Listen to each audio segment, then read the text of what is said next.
Di sela derayan air mata, samar-samar Anton melihat sosok hitam seperti bayangan menindih tubuh sang bapak yang terus mengerang kesakitan. Anton yang tubuhnya seperti dirasuki, menggeram marah, penuh amarah. Sampai tiba-tiba ketika Anton berbalik, sosok tinggi besar dan hitam berdiri di ujung tanah lapang. Tubuhnya bergetar mengeluarkan tawa. Matanya begitu merah, menatap nyalang ke arah Anton. Anton hanya berdiri ternganga. Jiwanya gemetar ketakutan. Sampai tiba-tiba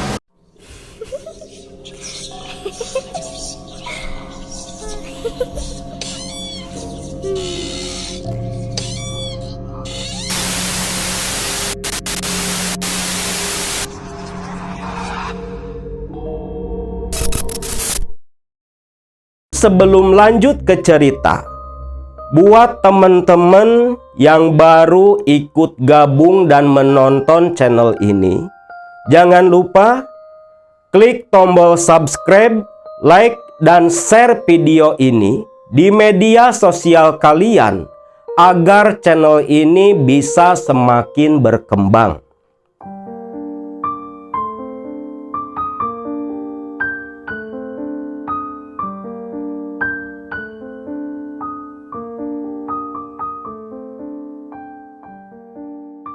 Assalamualaikum warahmatullahi wabarakatuh.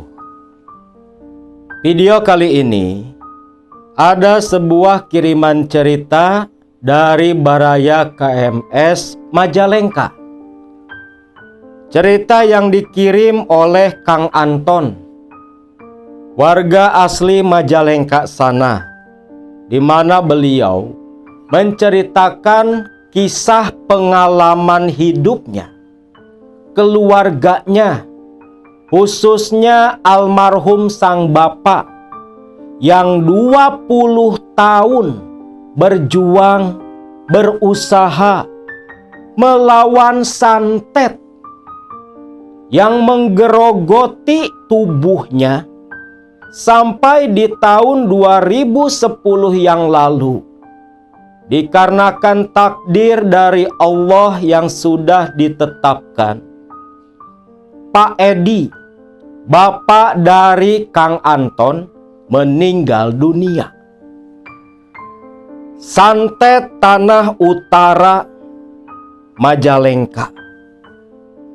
Di Kabupaten Majalengka dulu ada sepasang suami istri yang tinggal di sebuah desa bernama Pak Edi dan Bu Siti.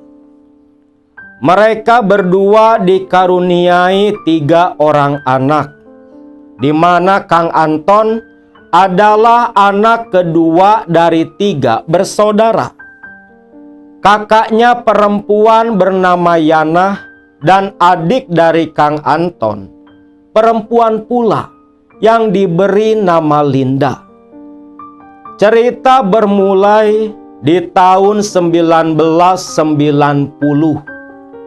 Keluarga Kang Anton hidup dalam kondisi yang prihatin. Ibunya, Ibu Siti, hanya sebagai seorang ibu rumah tangga biasa. Sedangkan Edi, bapaknya, hanyalah seorang buruh serabutan tanpa pekerjaan yang tetap. Untuk makan sehari-hari saja, keluarga ini begitu kekurangan. Bahkan Kang Anton mengaku, semenjak dia kelas 1 SD sampai kelas 3 SMP, jarang sekali Kang Anton membawa bekal untuk sekolah. Bahkan terkadang sarapan pun tidak, karena di rumah tak ada makanan sama sekali. Penderitaan mereka bukan hanya diuji terbentur dalam urusan ekonomi. Tapi di tahun 90 itu, Pak Edi tulang punggung keluarga. Pemimpin mereka, imam mereka, menderita penyakit yang begitu aneh. Penyakit yang diderita Pak Edi itu seperti eksim basah di sekujur tubuhnya, merah seperti terbakar, mengeluarkan air sekaligus berbau anyir. Namun anehnya, penyakit itu tak bisa disembuhkan. Datang berobat ke puskesmas, ke dokter, ke dukun, tabib, terapis, kiai, ustad. Hanya sembuh sementara dan kambuh lagi, kambuh lagi. Terus berulang-ulang, tidak pernah berhenti. Dan yang lebih mengherankan, penyakit yang diderita Pak Edi selalu datang ketika keluarga ini punya uang, atau ketika Pak Edi sedang punya pekerjaan. Jadi hasil kerja, uang yang didapat itu habis untuk berobat, yang tak pernah bisa menyembuhkan penyakitnya sama sekali. Penderitaan Kang Anton waktu usia yang masih belia, berhubung dia adalah anak laki-laki satu-satunya. Dia pun dewasa oleh keadaan. Seringkali membantu mencari uang tatkala bapaknya tak bisa bekerja, hanya terbaring di atas ranjang. Kang Anton apabila ingin mempunyai uang, dia menjual sayuran kangkung yang ditanam di pinggir selokan karena tak punya lahan untuk berkebun. Pinggiran selokan di daerah tempat tinggalnya di Majalengka sana, Kang Anton olah untuk menanam sayuran kangkung. Lalu dia jual keliling di kampungnya ke para tetangga yang mau membeli. Itu pun dengan harga yang tidak seberapa. Kalau tak ada kangkung untuk dijual, terkadang Kang Anton pergi ke hutan, memungut dan mengumpulkan ranting-ranting kering, dijadikan kayu bakar, dipikul sendirian dengan tubuhnya yang ringkih, menawarkan kayu bakar kepada warga yang mau membeli. Tentunya begitu kesulitan, karena warga di situ biasa nyari kayu bakar sendiri. Karena memang bahan bakar ini begitu melimpah di kampung tempat tinggal Kang Anton. Seringkali kayu bakar yang dia pikul seharian, tak ada yang membeli satu orang pun. Menahan lapar, Kang Anton hanya meneguk air putih, sekedar menganjal perut agar perut tak selalu keroncongan. Terkadang pula Kang Anton mencari dan menangkap ikan-ikan kecil di sungai, dijual. Kalau tak laku, dia bawa pulang ke rumah sebagai lauk. Walaupun nasi tak ada, setidaknya ada sedikit makanan yang masuk ke perut mereka. Namun dengan kondisi yang sedemikian rupa, tidak pernah membuat keluarga ini putus asa. Tetap berusaha mencari kesembuhan dengan berbagai cara. Obat-obat herbal yang dipetik di alam atau minta ke tetangga, dijadikan ramuan, dibalur ke sekujur eksim di tubuh sang bapak. Walau memang tak membuahkan apapun, tapi mereka ini terus berusaha. Ketika sembuh, bekerja, mencari uang. Dan ketika uang sudah didapat, pasti sakit kembali. Dan itu berulang-ulang. Lalu di tahun 2006, Teh Yanah, anak pertama Pak Edi dan Bu Siti, akhirnya ada yang melamar dan melangsungkan pernikahan. Uang untuk biaya pernikahan Teh Yanah, saat itu Bu Siti dan Pak Edi meminjam ke saudara dan tetangga. Karena tak semua biaya ditanggung oleh pihak laki-laki. Akibatnya, selepas menikahkan anak pertamanya itu, hutang Pak Edi pun semakin menumpuk dan bertambah. Mustahil bisa mereka lunasi dengan kondisi yang seperti itu. Karena tak pernah ada uang yang bisa mereka simpan di rumah. Ya seperti tadi Akang bilang, ketika ada uang, pasti penyakitnya Pak Edi kambuh. Seolah orang yang mengirim teluh kepada Pak Edi itu tahu kalau keluarga Pak Edi punya duit. Seperti ditutup jalan hidupnya. Badan sehat, uang tak ada uang, badan yang sakit. Berbagai dukun didatangi, praktisi, kiai, dan sebagainya. Namun memang ada yang aneh. Semua mengatakan kalau memang Pak Edi terkena penyakit kiriman. Tetapi mereka tak bisa menyembuhkan. Malah mereka berkata, "Yeh, Kang Edi, suruh saja anakmu si Ujang ngobatin penyakit Kang Edi. Dia yang bisa menyembuhkan penyakit Kang Edi." Itulah jawaban yang selalu Pak Edi terima dari orang-orang yang dia minta tolong mengobati penyakitnya. Sedangkan Kang Anton waktu itu masih belia, masih polos, belum paham akan hal-hal seperti itu. Selepas Teh Yanah menikah saat itu, dia diboyong oleh suaminya, tinggal terpisah dari Pak Edi dan istrinya. Tersisalah adiknya Linda yang saat itu masih begitu kecil.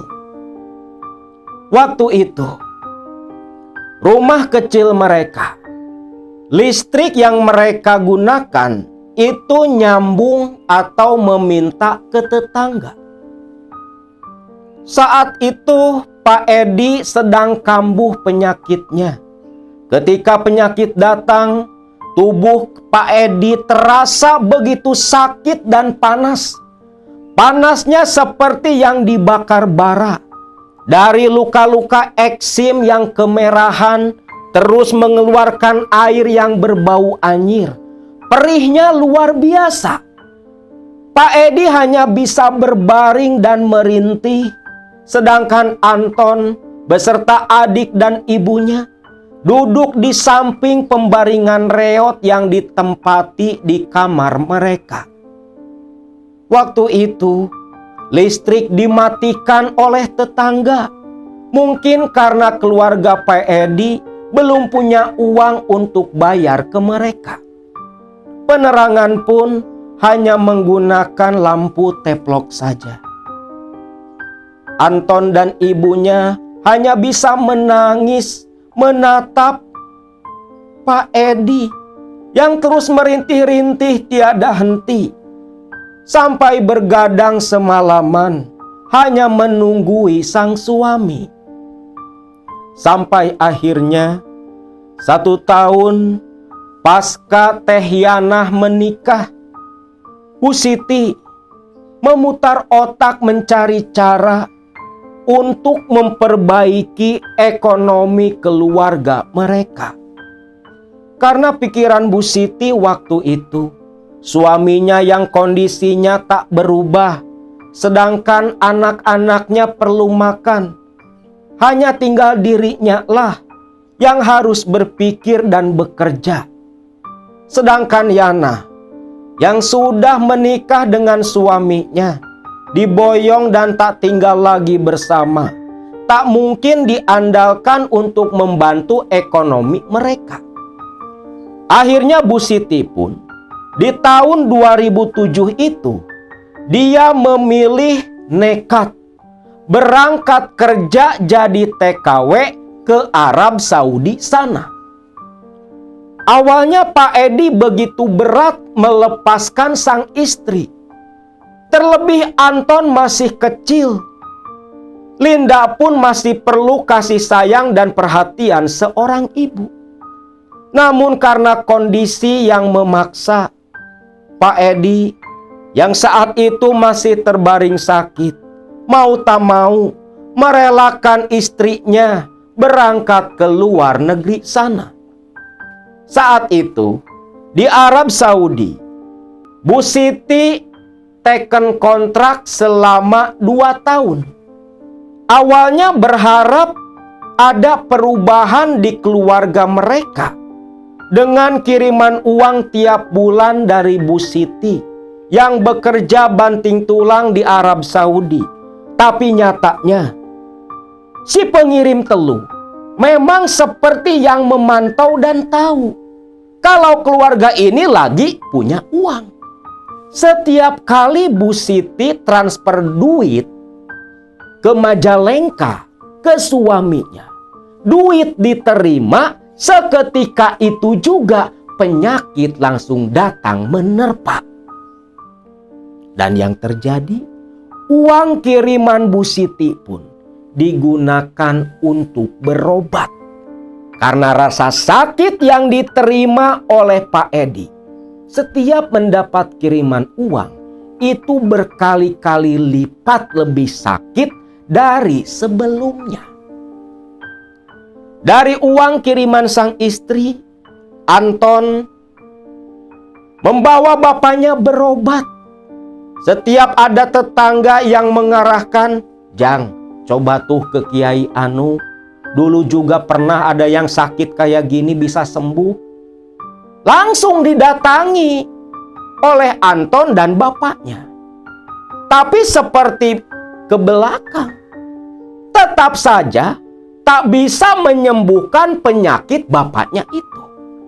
Anton sampai tak habis pikir, santet jenis apa yang diterima oleh sang bapak?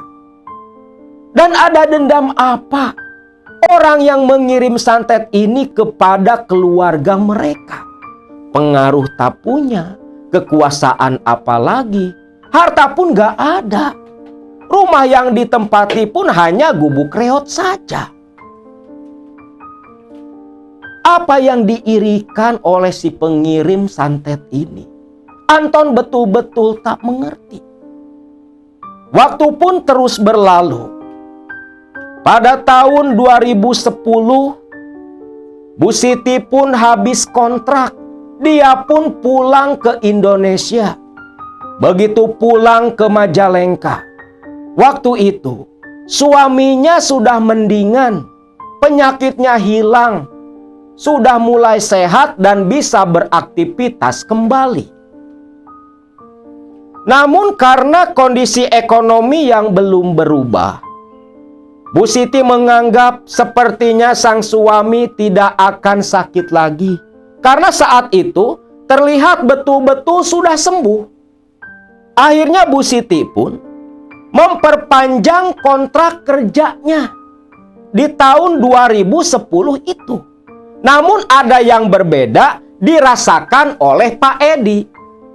Ketika istrinya berbicara di malam hari saat itu, "Pak, Bapak kan sekarang sudah sehat, penyakit Bapak sudah tak kambuh.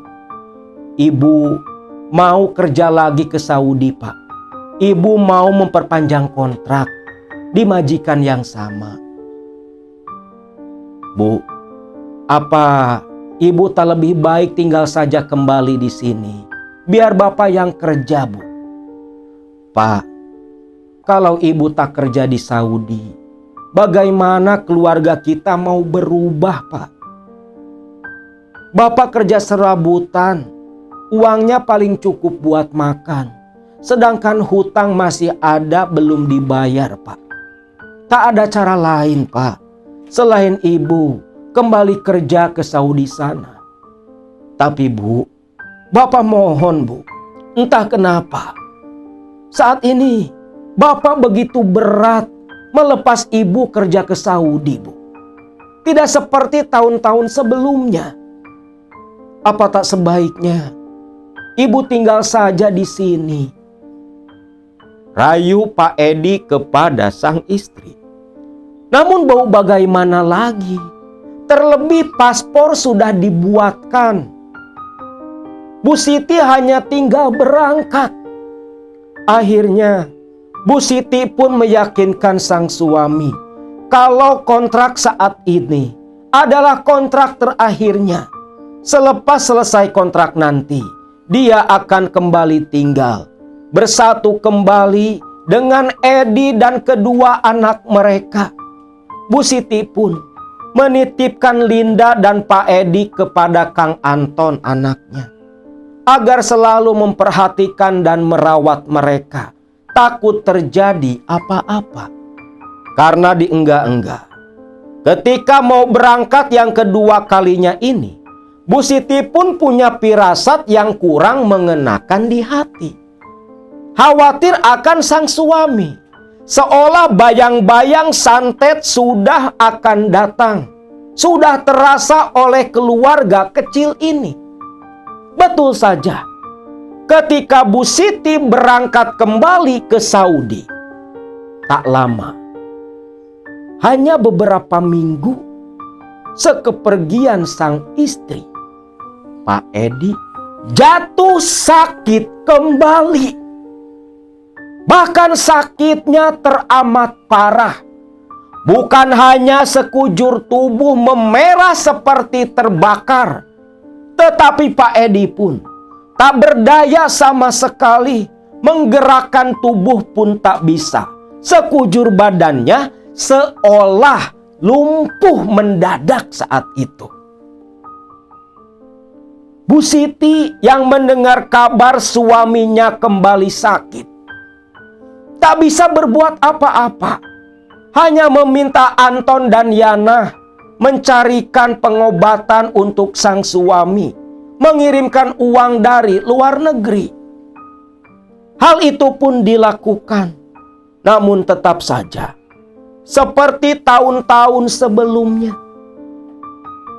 setiap kali dibawa berobat, datang ke dokter, diperiksa, diberi obat, hanya sembuh ketika mengonsumsi obat saja. Obat habis, penyakit kambuh lagi. Datang ke dukun pun sama, diobati, dijampe, mendingan, pulang ke rumah jadi lagi. Dan terus seperti itu. Lalu kondisi Pak Edi di bulan November 2010 semakin memburuk. Dia hanya bisa memanggil-manggil sang istri di tengah ketidakmampuan tubuhnya bergerak sama sekali. Hanya nama Siti istrinya yang terucap dari mulut Pak Edi. Anton, Yana, dan Linda hanya menatap sendu berurai air mata melihat kondisi bapak mereka. Makanan sudah tak masuk ke mulut Pak Edi. Hanya masuk air minum, itu pun hanya lewat sendok saja. Saat itu, di tengah kondisi sakit yang memuncak, Kang Adi, teman dari suami Yana, nelpon. Kebetulan Kang Adi ini bisa dibilang dia punya kelebihan di bidang supranatural. Waktu itu telepon di loudspeaker, Anton mendengarkan, di mana Kang Adi berkata lewat telepon, "Jang, coba sekarang kumpulkan semua adik-adik iparmu. Udah ada si Anton, si Linda, dan Yana ada di sini semua. Lantas bagaimana? Begini Jang, menurut apa yang sudah saya terawang, hanya ketiga anak dari Pak Edi lah yang sebenarnya bisa menyembuhkan penyakit Pak Edi. Coba sekarang ambil air di gelas, lalu masing-masing bacalah istighfar 7 kali secara bergantian, dan airnya nanti minumkan ke Pak Edi. Itu hasil terawangan saya Jang, cepat lakukan, ucap si Kang Adi di balik telepon sana. Ton, kamu sudah dengarkan? Sekarang ambil air putih. Iya, A. Anton pun bergegas ke dapur, mengambil air putih di gelas yang besar. Selepas itu disodorkan ke Teh Yanah kakaknya. Sedangkan Anton hanya terus menatap bapaknya yang sudah begitu kepayahan. Kurus kering, dengan luka sekujur badan, eksim basah yang mengeluarkan cairan berbau anyir. Hanya terus memanggil istrinya, Siti, Siti, Siti. Itulah yang terlontar dari mulut Pak Edi. Setelah Yanah memegang gelas berisikan air putih, sesuai instruksi dari Kang Adi, Yanah pun memejamkan mata, lalu dengan penuh kehusuan, dia mulai membaca istighfar. Astagfirullahaladzim, astagfirullahaladzim, astagfirullahaladzim, astagfirullahaladzim, sampai 7 kali. Lalu ditiupkan ke air minum itu. Air pun disodorkan ke Anton. Namun Anton seolah pikirannya tak ada di situ. Dia terus menatap lirih, menatap sendu ke sang bapak. Ketika disodori air, Anton hanya diam seperti yang melamun sambil berurai air mata. Akhirnya air pun disodorkan ke Linda, ke si bungsu. Si bungsu pun menurut. Air dipegang, mengikuti jejak langkah Teh Yanah, memejamkan mata dan kembali membaca istighfar. Sama seperti Yanah, baca istighfar sebanyak 7 kali. Lalu ditiupkan ke permukaan gelas. Selesai dari Linda, Anton baru tersadar di mana tadi ketika melamun. Anton menatap fokus ke sang bapak sambil dalam hati dia berdoa, "Ya Allah, kalau memang masih ada kesempatan untuk Bapak sembuh, sembuhkanlah ya Allah. Tapi kalau memang sudah waktunya Bapak meninggal, permudahlah ya Allah. Saya ridho ya Allah." Itulah jeritan batin dari Kang Anton. Ketika disodorkan air oleh Linda, Anton mengusap air matanya. Walau tetap menetes tak bisa berhenti. Gelas diterima. Anton sambil menjerit meminta tolong, meminta keajaiban kepada Allah. Dia mulai membaca istighfar dengan nada bercampur tangis. Astagfirullahaladzim, astagfirullahaladzim, astagfirullahaladzim. Sembuhkan ya Allah, sembuhkan. Itulah ucapan Anton waktu itu. Namun aneh, selepas Anton mengucapkan istighfar sebanyak 7 kali, tiba-tiba saja tangan Anton, tubuh Anton bergerak sendiri. Gerakan tubuh Anton seperti orang yang sedang bermain silat. Anton sadar. Dia melihat, tapi tak bisa mengontrol gerakan badannya sendiri. Seolah ada yang mengendalikan gerakan tubuh Anton. Dan yang lebih membuat Anton bingung, bercampur heran, di sela derayan air mata, samar-samar Anton melihat sosok hitam seperti bayangan menindih tubuh sang bapak yang terus mengerang kesakitan. Anton yang tubuhnya seperti dirasuki, menggeram marah, penuh amarah, lantas lompat ke arah ranjang sang bapak, menyerang sosok hitam yang menindih tubuh bapaknya. Dan ketika sosok hitam yang diserang Anton menghilang, Anton pun jatuh duduk, lemas, lunglai, pandangan mata gelap. Anton pun pingsan tak sadarkan diri. Dan ketika Anton tersadar, terbangun, alangkah kagetnya Anton. Bapaknya sudah tak bernyawa. Bapaknya meninggal dunia. Dia menangis, menjerit, memanggil sang bapak. Terlebih Anton merasa bersalah ketika Teh Yana dan Kang Ujang kakak iparnya bercerita kalau selepas membaca istighfar tadi, Anton seperti yang kerasukan menerjang ke arah Pak Edi dan mencakar-cakar dada Pak Edi. Anton menjerit, menangis, merasa bersalah ketika melihat ke permukaan dada sang bapak memang banyak bekas cakaran kuku-kuku tajam yang berasal dari cakaran Anton. Anton pun merasa menyesal. Tapi Teh Yana menenangkan Anton.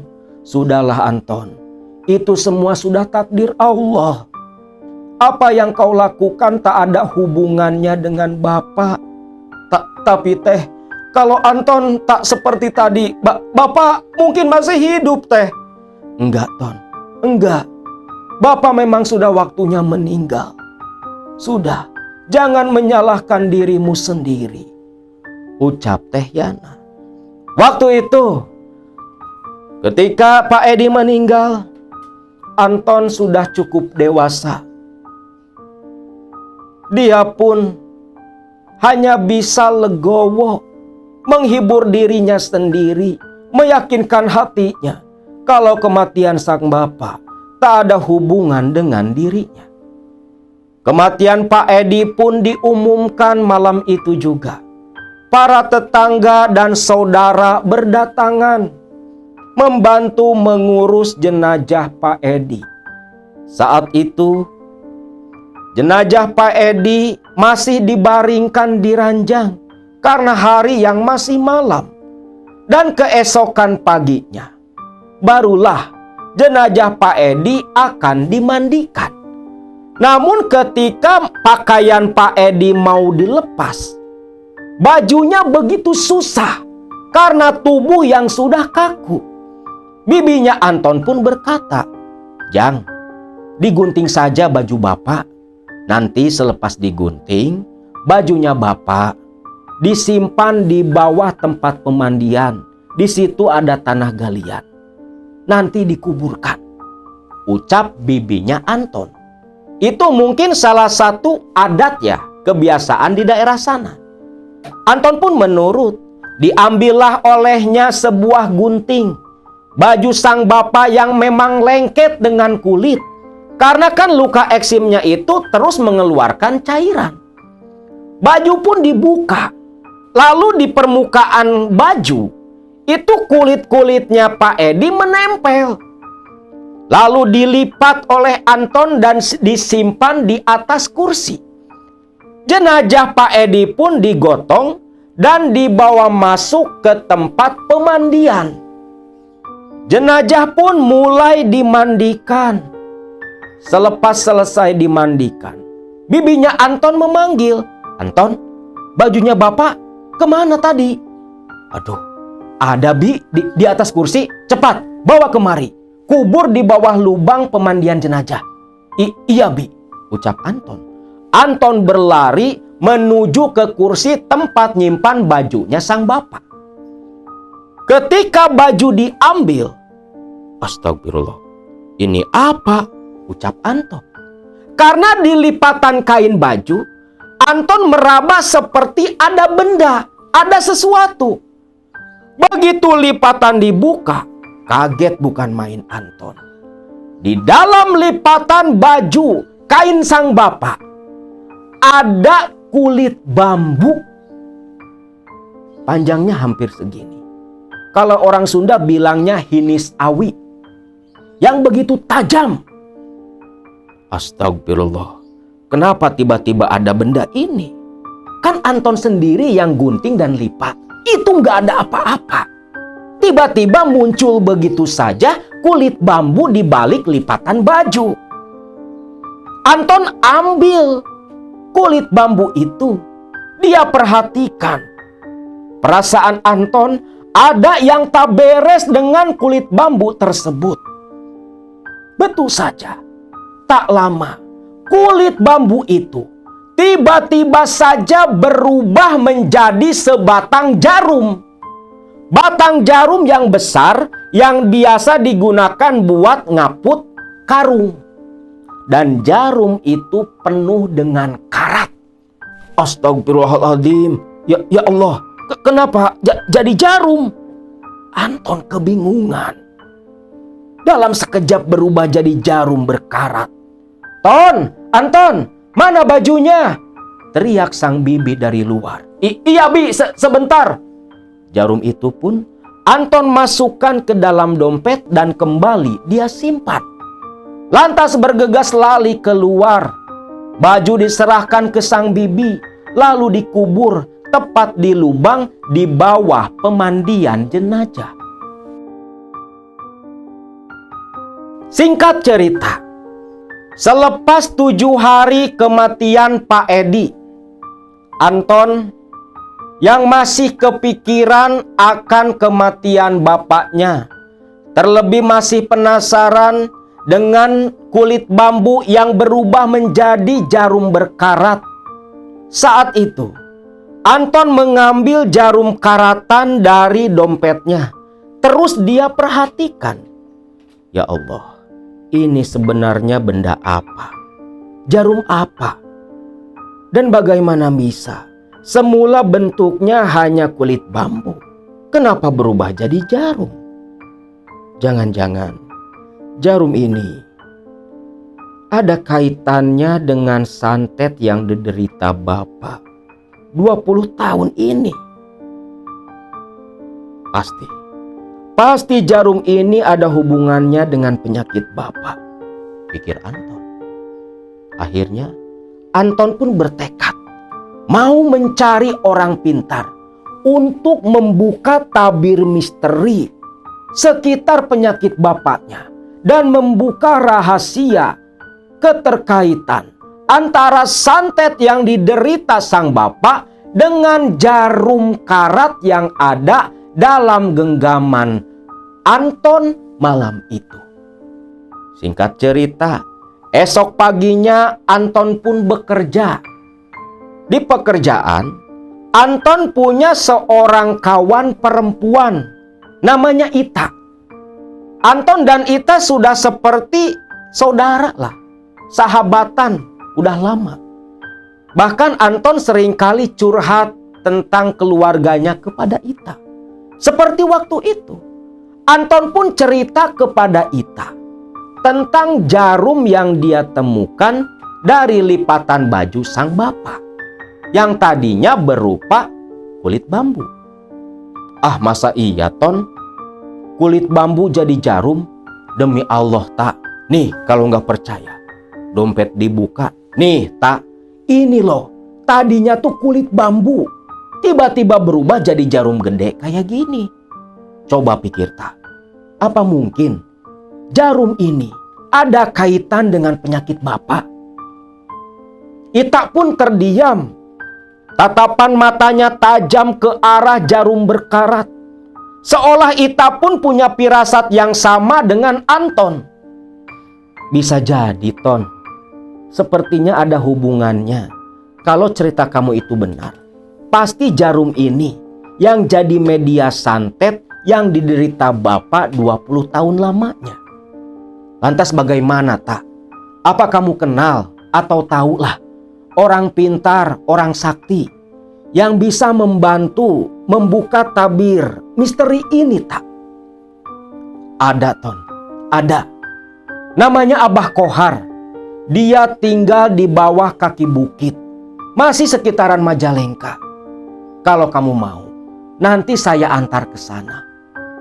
Ah, yang bener, Tak? Bener, Ton. Keluarga saya dulu pernah ditolong sama Abah Kohar.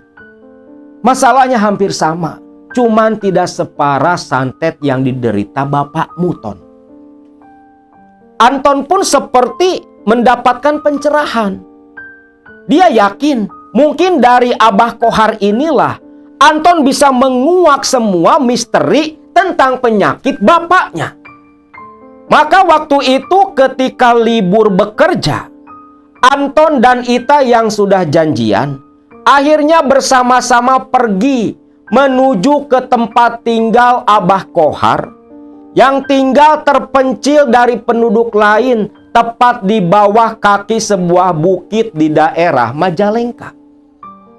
Sengaja Kang Anton merahasiakan karena memang Abah Kohar ini itu tak suka didatangi banyak orang. Beliau tinggal di situ menyepi dari ramainya kehidupan duniawi. Singkatnya, sampailah Anton dan Ita di rumah tempat tinggalnya Abah Kohar. Setibanya Ita dan Anton di depan rumah Abah Kohar, Ita dan Anton pun beruluk salam. "Assalamualaikum, Abah. Abah di rumah? Assalamualaikum," teriak Ita. "Waalaikumsalam." Pintu pun terbuka. Neng Gelis, sama siapa kesini?" "Ini, Bah, saya sama kawan saya, Anton, Bah. Ada perlu sama Abah." "Oh, Jang Anton. Ya sudah, sok. Sini, masuk ke dalam." "Assalamualaikum, Abah." "Waalaikumsalam. Sok, Jang. Masuk ke dalam, Jang." Anton pun masuk ke dalam bersama Ita. Di dalam rumah, Anton dipersilahkan duduk. Ita pun sama duduk tak jauh dari Anton. Lalu Abah Kohar duduk bersila menghadap Anton.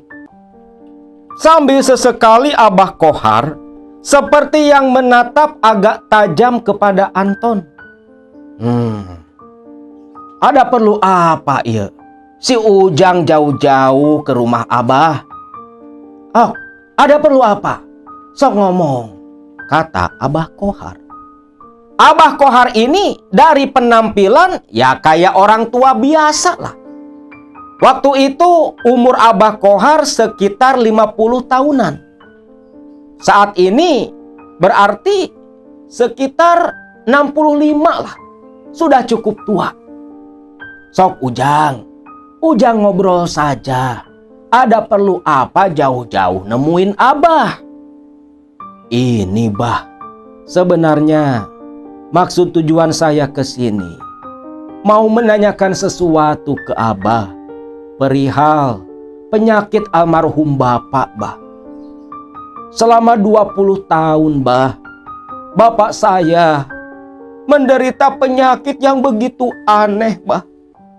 Penyakitnya tak lazim. Berobat sudah kemana-mana, Bah. Dukun, kiai, dokter, semua tak ada yang bisa mengobati penyakit Bapak.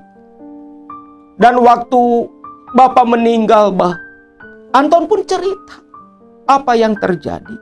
Termasuk dirinya yang tiba-tiba seperti kerasukan menyerang dan mencakar dada sang Bapak." Astagfirullahaladzim. Sampai seperti itu. Tapi, Bah, ada yang aneh, Bah. Waktu saya ngambil baju Bapak di kursi, Bah, saya menemukan kulit bambu, Bah. Hinis awi. tapi berubah jadi jarum, Bah. Hah? Jadi jarum? Mana jarumnya? Ujang bawa tidak? Ucap Abah Kohar seperti yang penasaran. Jarum itu pun langsung diambil oleh Anton. Bentar, Bah. Dompet dibuka. Ini, Bah, jarumnya. Astagfirullahaladzim. Kenapa, Bah? Tega. Begitu tega.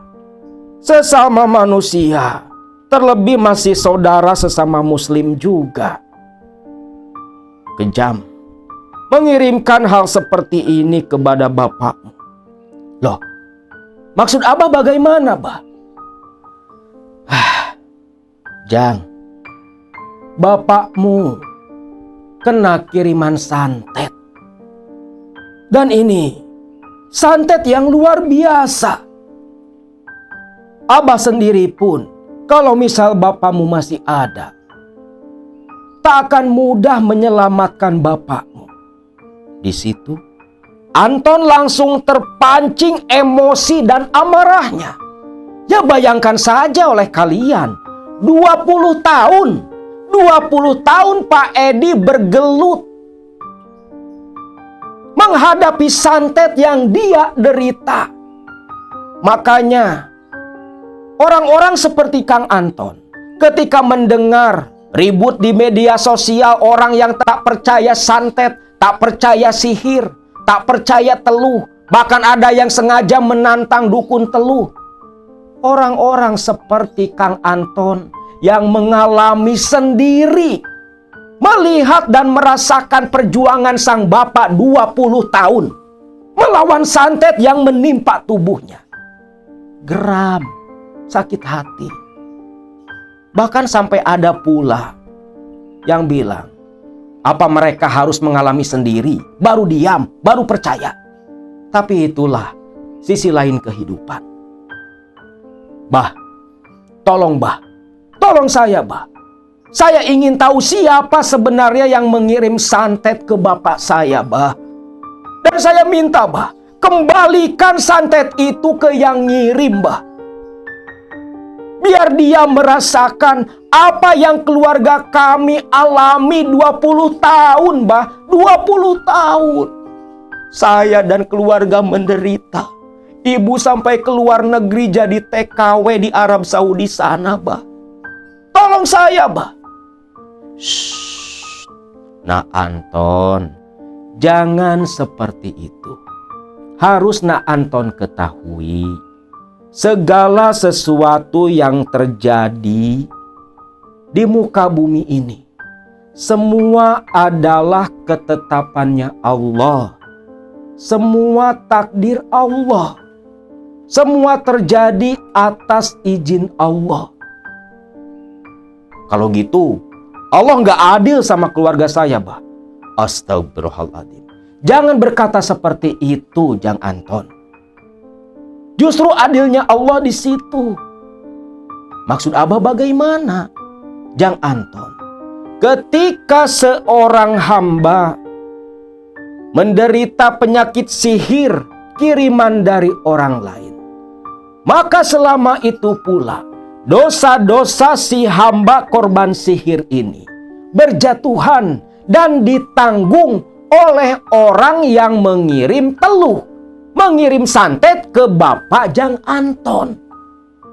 Dan ketika Bapak Jang Anton meninggal, ketika itulah Bapak Jang Anton pun sudah bersih dari semua dosa yang pernah dia lakukan. Ingat Jang Anton, jalan kematian semua sudah Allah guratkan. Ada yang mati kecelakaan, mati karena sakit, dan ada yang mati kena sihir. Kalau yang bunuh diri itu bukan takdir, itu kelakuan manusia saja. Jangan samakan. Ingat, kullu nafsin dha'iqatul maut. Setiap yang bernyawa pasti akan mengalami kematian, Jang Anton. Kalau Jang Anton mau mengembalikan teluh ke si pengirim, maka apa bedanya Jang Anton dengan dia? Anton pun terdiam. langsung menangis saat itu. Dia merasa bersalah karena sudah menuruti hawa nafsu.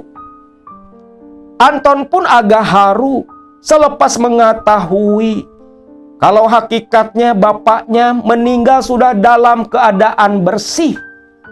Janganlah dinodai oleh dendam nak Anton. Anton pun paham. Tapi nak Anton, bukan berarti ketika kita terkena teluh, santet ataupun sihir, bukan berarti kita hanya berdiam diri pasrah. Tetap harus ikhtiar seperti apa yang nak Anton dan keluarga lakukan. Sekarang, kalau nak Anton ingin membuka tabir perihal jarum ini, ada tirakat yang harus nak Anton lakukan. Tirakat? Tirakat apa, Bah? Begini nak Anton. Sepulang dari sini, nak Anton puasa selama 3 hari 3 malam. Hanya boleh makan atau berbuka di waktu maghrib saja. Dan selepas makan maghrib, tak boleh makan minum sama sekali sampai maghrib datang lagi. Jadi 1 hari 1 malam saya cuman makan di waktu maghrib saja, Bah. Iya nak Anton, selama 3 hari berturut-turut. Dan selesai makan di waktu maghrib, setelah menunaikan sholat isya, nak Anton harus membaca wirid sampai masuk tengah malam. Ingat, nak Anton jangan tidur sebelum jam 12 malam. Harus terus membaca wirid. Wiridnya, wirid apa, Bah? Yang harus nak Anton wiridkan ayat 102 surat Al-Baqarah. Wiridkan terus berulang-ulang sampai tengah malam. Dan selepas wirid, sebelum tidur, nak Anton tunaikan dulu sholat hajat sebanyak 2 rakaat. Baru boleh tidur. Anton pun terdiam mendengarkan perintah dari Abah Kohar. Selepas itu, Abah Kohar kembali berkata, setelah selesai nak Anton melakukan tirakat puasa, sore harinya, ambillah jarum ini dan nak Anton tusukkan ke pohon pisang. Nanti pun nak Anton akan tahu apa yang terjadi dan misteri di balik jarum santet ini. Jarum santet tanah utara ini akan nak Anton pahami. Baik, Bah, saya paham. Ingat nak Anton, buang jauh-jauh rasa dendam dalam hati. Karena itu akan membawa kerugian kepada nak Anton. Anton pun mengangguk paham.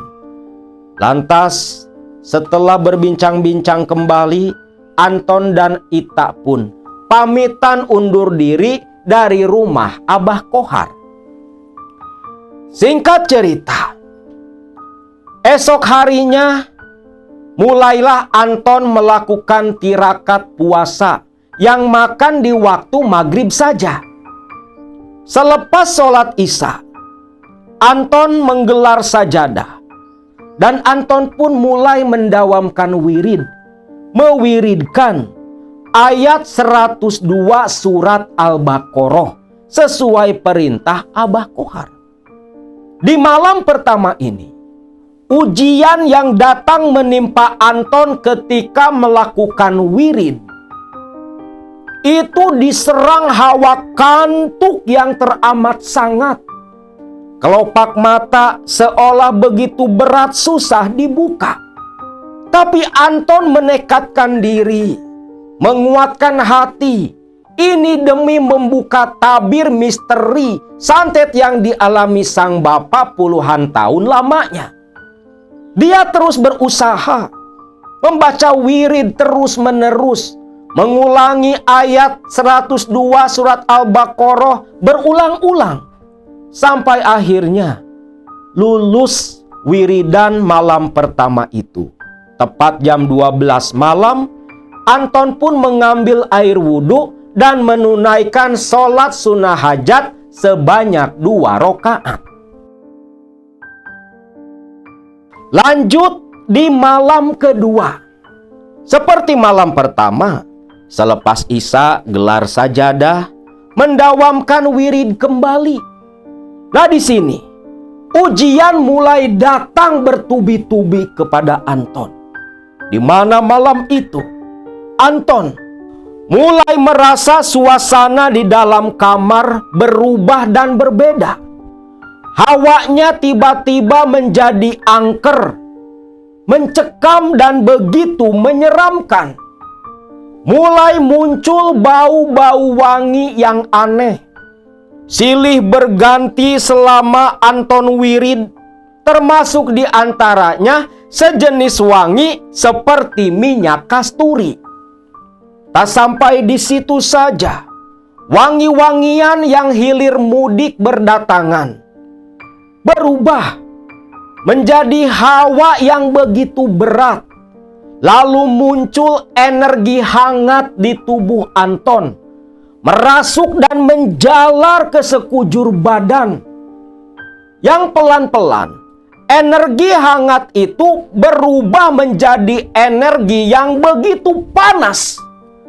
Panasnya seperti dibakar api. Anton mulutnya terus mendawamkan surat At-Taubah, tetapi hatinya menjerit meminta tolong kepada Allah. Rasa panasnya begitu tak tertahan, seperti dibakar dari dalam. Selepas terasa dibakar dengan api yang begitu panas, hawa energi itu pun berubah menjadi dingin, bahkan lebih dingin dari es batu. Sampai tubuh Anton menggigil, gigi gemeretak. Namun dia tetap kekeh, terus melanjutkan wiridnya sampai tengah malam. Selepas wirid, kembali Anton mengambil air wudhu, menunaikan sholat hajat. Anton pun langsung tertidur begitu lelap. Dalam tidur di tirakat yang kedua, Anton bermimpi. Dia seperti sedang berada di sebuah tanah yang lapang. Suasananya seperti suasana sandekala menjelang maghrib, antara gelap dan terang. Dalam mimpi, Anton sadar, ya Allah, ini di mana? Pikir Anton. Di tengah kebingungannya Anton, tiba-tiba terdengar suara tawa yang menggelegar tanpa wujud yang terlihat. Di situ Anton mulai ketakutan, memperhatikan sekitar lingkungan.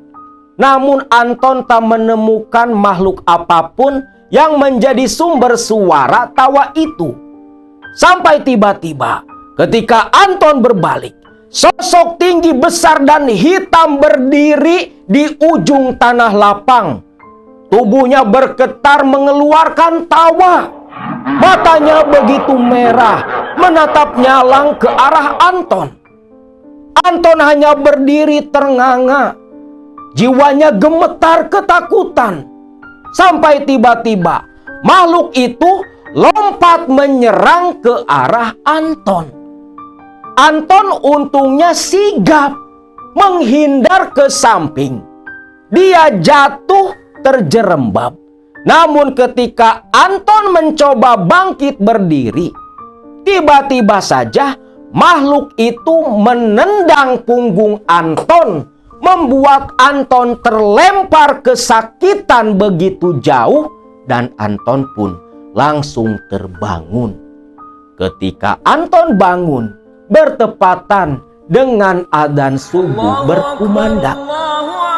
Tubuh terasa remuk redam. Anton yang bangun waktu itu langsung buru-buru ambil air wudhu. Karena sesuai perintah Abah Kohar, selama tirakat puasa 3 hari 3 malam itu, Anton tak boleh meninggalkan sholat 5 waktu. Selepas sholat subuh 2 rakaat, Anton merasakan keanehan. Bagian punggungnya yang ditendang makhluk hitam dalam mimpi terasa hangat, berubah menjadi panas. Dia penasaran, lantas membuka baju dan bercermin. Syok Anton dibuatnya. Ketika bercermin, punggung belakangnya, tepat di bagian belikat, ada luka hitam seperti luka gosong terbakar, dan rasanya begitu panas dan sakit. Sampai Anton dalam hati berkata, "Ya Allah, sakit sekali, panas sekali. Apa ini yang dulu Bapak rasakan?" pikir Anton. Luar biasa panasnya. Seharian itu Anton bertahan dari rasa panas di belikat kanan, bekas tendangan si makhluk hitam dalam mimpi. Malam ketiga, malam terakhir Anton tirakat. Waktu itu Anton memberitahu kepada ibunya yang di Saudi, menceritakan kalau sudah 2 malam dia melakukan tirakat puasa dan wirid sesuai perintah Abah Kohar untuk membongkar misteri penyakit Bapak dan jarum misterius yang Anto temukan. Ibunya pun berkata, "Sok A, jangan takut, terus selesaikan tirakatnya. Emak bantu dari sini. Aa ngawirid di rumah, emak di sini membaca surat Yasin buat bantu Aa." Itulah ucapan Bu Siti kepada Anton. Anton awalnya yang hampir tak kuat, disemangati oleh sang ibu. Anton semakin yakin karena doa ibunya pasti menembus langit, lebih ampuh, lebih mujarab dari doa siapapun. Lalu selepas Isya, Anton kembali menggelar sajadah, mewiridkan kembali ayat 102 surat Al-Baqarah berulang-ulang. Namun di sini, ujian yang menimpa Anton semakin menjadi-jadi. Hawa dalam kamar terasa pengap, sampai Anton susah bernapas. Kepalanya pening sakit, seperti ditindih beban berkilo-kilo beratnya. Sampai ketika duduk bersila, merintih menahan sakit, tubuh Anton seperti yang ditindih di kepala, itu semakin membungkuk dan membungkuk sampai kening hampir menyentuh sajadah. Tapi Anton terus bertahan, terus mendawamkan wirid itu. Walau bernapas sudah begitu susah, seolah Anton berada di ruang kedap udara. Namun tak urung, Anton pun lulus juga. Sholat hajat, lalu Anton kembali tidur. Nah, disinilah ketika tidur ini, Anton bermimpi berada di lokasi yang sama seperti malam kemarin. Anton berada di tanah lapang. Sedangkan di seberang Anton muncul kembali sosok hitam itu. Dan yang lebih parah, sampai membuat Anton gemetar dalam mimpi. Sosok hitam itu ukurannya berkali-kali lipat lebih besar dan lebih tinggi dari sebelumnya. Matanya menatap nyalang, merah mencekam. Sedangkan Anton pun baru sadar, pakaian yang dikenakan dalam mimpi sudah berubah. Mengenakan kopiah hitam, baju koko warna putih dengan celana panjang hitam, dan memakai kain sarung sebatas lutut. Di situ Anton gemetar ketakutan. Tak ada keberanian menghadapi makhluk yang seperti raksasa. Hampir saja Anton ingin berlari menjauh. Namun tiba-tiba terdengar suara sang ibu. "A, jangan takut, A. Lawan, A. Lawan. Ada emak yang bantu A."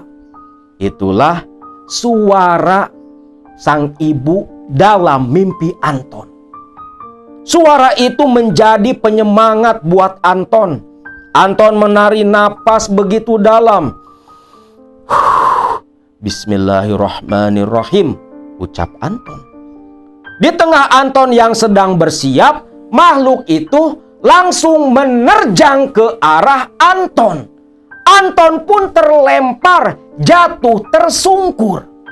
Namun, di tengah Anton yang mencoba merangkak berdiri kembali untuk menghadapi makhluk raksasa itu, tiba-tiba saja di depan Anton muncul 7 orang laki-laki berjubah hitam. Anton semakin kaget. Dia kira 7 makhluk berjubah hitam itu kawannya si makhluk hitam. Astagfirullahaladzim.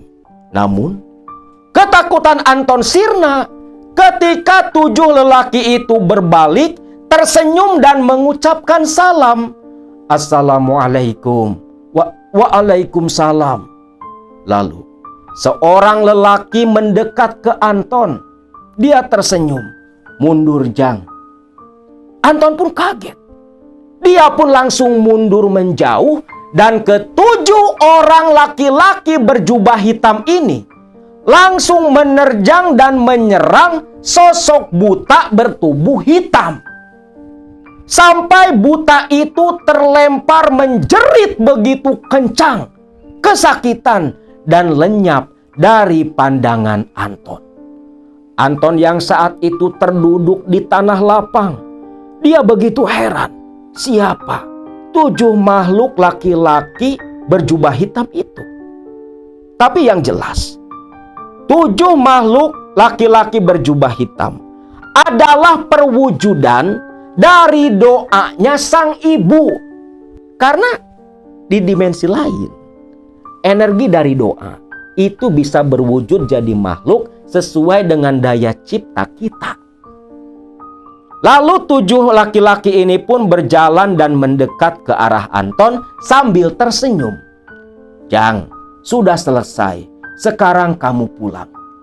Sambil laki-laki itu mengusap bekas hitam di belikat kanan Anton. Anton pun terbangun dari tidurnya. Sama seperti kemarin, bangun bertepatan dengan kumandang adzan subuh. Selepas sholat subuh, Anton memeriksa punggungnya. Subhanallah, ini nyata bisa dipertanggungjawabkan dunia akhirat. Luka hitam terbakar gosong di punggung Kang Anton hilang, raib, seolah tak pernah ada sama sekali. Anton pun begitu senang. Hatinya kembali tentram dan tenang. Dan sesuai perintah Abah Kohar, sore harinya Anton mengambil jarum karat dari dompetnya. Sesuai petunjuk Abah Kohar, jarum itu ditusukkan di pohon pisang belakang rumah Anton.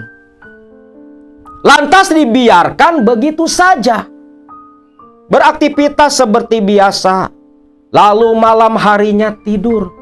Bangun-bangun besok paginya, Anton bergegas ke belakang rumah.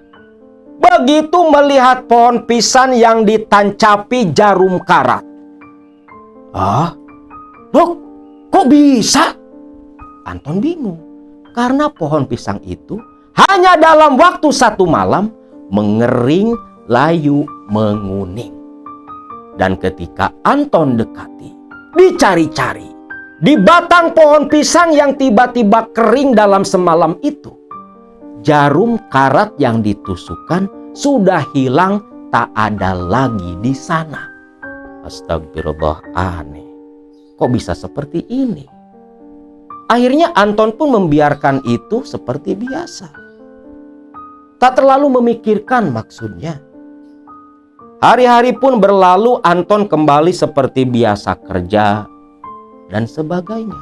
Namun siapa sangka Selang 3 hari pasca Anton menusukkan jarum karat di pohon pisang belakang rumah, terdengar kabar seorang tetangga yang rumahnya terhalang 3 rumah dari rumah Kang Anton tiba-tiba mati mendadak. Mendengar hal itu, Anton pun terkesiap tak menyangka. Dia berpikir, astagfirullahaladzim, apa mungkin dia? Wallahu a'lam bishawab. Mau siapapun yang jadi dalang di balik santet yang diderita Bapak, semoga Allah yang membalas semuanya. Itulah pikiran Anton pada waktu itu. Karena Anton sudah betul-betul legowo. Legowo akan kematian bapaknya yang sudah merupakan bagian dari takdir yang Allah guratkan. Masalah benar dan tidaknya, si tetangga yang meninggal waktu itu adalah dalang di balik santet yang 20 tahun diderita Pak Edi. Anton, walau ada keyakinan ke sana, tetapi tetap dia lebih memilih husnudzon dan menyerahkan itu semua kepada Allah Subhanahu wa Ta'ala. Yang jelas bagi Anton, santet, sihir atau apapun, semua terjadi atas kehendak Allah. Manusia selain pasrah hanya bisa berikhtiar, sisanya tawakal, menyerahkan semuanya kepada Allah setelah ikhtiar sekuat tenaga seperti yang dulu keluarga Kang Anton alami. Nah, itulah cerita tentang kekejaman Teluh Tanah Utara Majalengka yang diderita oleh Pak Edi almarhum 20 tahun lamanya, sampai membuat Pak Edi dari wasilah teluh itu meninggal dunia. Maka buat kalian yang menentang, menganggap santet teluh sihir itu mitos dan cerita bualan, apa kalian tak berpikir bagaimana perasaan orang-orang seperti Kang Anton kehilangan ayah, dan banyak Kang Anton lain di muka bumi ini yang mengalami hal sama dengan santet yang berbeda?